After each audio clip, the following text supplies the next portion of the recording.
Nós acabamos de escutar uma página do Evangelho segundo São Mateus, que encontra um paralelo naquela outra bastante mais conhecida e mais, digamos, mais alegre do que essa, né? Que é a passagem das bem-aventuranças. Então, Cristo tem aquelas 8 bem-aventuranças, que são, por assim dizer, o retrato falado do cristão, esse retrato que também se torna já uma descrição precisa na carta que a gente escutou de São Paulo, início da segunda carta aos Tessalonicenses, onde ele fala do progresso que eles têm na fé, no aumento da caridade, do amor que têm uns pelos outros. Depois fala da perseverança deles em todas as perseguições, nos sofrimentos que eles suportam.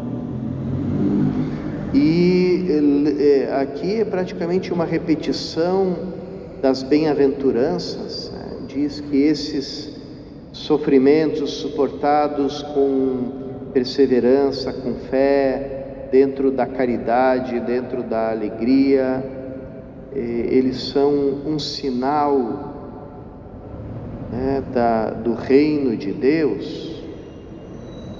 Então, ali já não é mais um retrato falado, mas uma descrição daquilo que era um anúncio no Evangelho e que já se tornou a carne da comunidade, já foi encarnado na vida da comunidade. Então, uma comunidade que crê, que ama, que faz o bem, que ora, que persevera, que confia.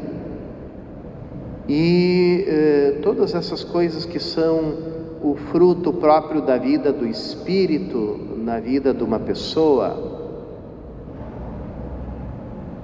enquanto que os frutos da carne, né, como diz a linguagem paulina, justamente não são apenas como uma pessoa costuma pensar que são os impulsos animais da pessoa, etc., no campo da gula, da ira, da sexualidade, etc., né?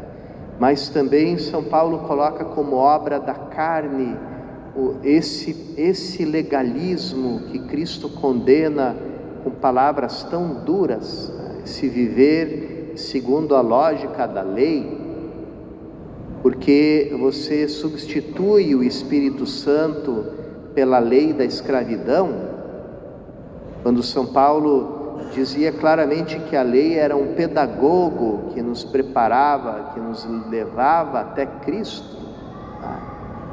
Quando João Batista, na beira do Jordão, anuncia a conversão e lembra aos homens dos deveres e dos mandamentos, né? Ele diz claramente: eu não sou a palavra definitiva, eu só estou preparando o caminho, depois de mim vem alguém maior do que eu, que vai batizar vocês no Espírito Santo, quer dizer, eu mergulho vocês na água, mas ele vai mergulhar vocês na própria vida divina. E essa é a nova situação, o novo status do cristão, e vive a vida no Espírito.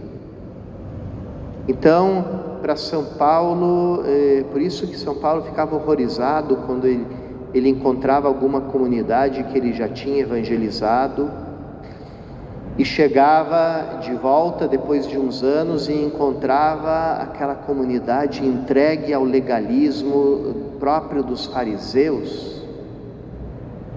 Então ele fica furioso com isso sempre que acontece.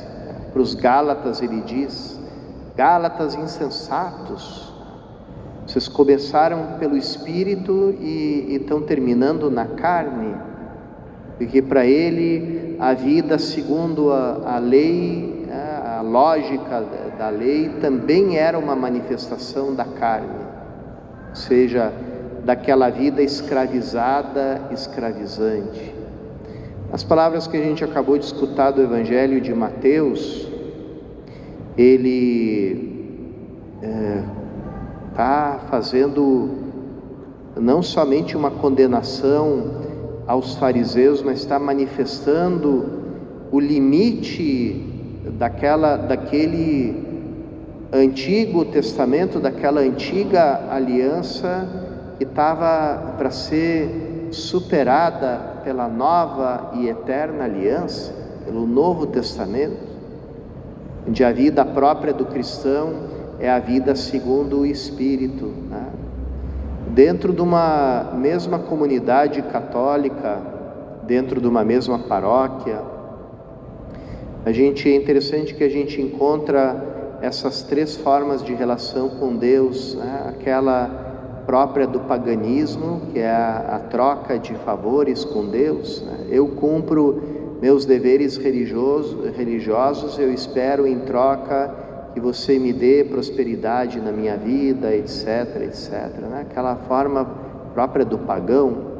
A gente encontra a forma de nos relacionar com Deus própria do judaísmo, que é aquela toda centrada nos mandamentos, na moral, nas regras, nas normas, tá? E um pouquinho também a gente encontra aqueles que já entenderam e acolheram e aceitaram e vivem a vida nova no Espírito, a vida segundo o Novo Testamento, que é essa vida que vem inteiramente de Deus, que é dom de Deus, que é acolhido por nós e transforma o nosso coração, transforma a nossa vida e nos coloca naquela nova lógica, naquele novo modo de vida que é próprio dos santos, e também encarnaram todas as bem-aventuranças de Cristo. Então é muito interessante a gente meditar tanto aquele texto do capítulo 5 de Mateus sobre as bem-aventuranças e colocar ele em paralelo com esse texto do ai de vós, e ver que contraste tão grande e que incompatibilidade tão grande que existe entre essas duas lógicas, né, na nossa relação com Deus. Peçamos a graça de viver, de descobrir, de acolher sempre cada vez mais a vida no Espírito, a vida que é própria, aquela que Jesus veio trazer para nós.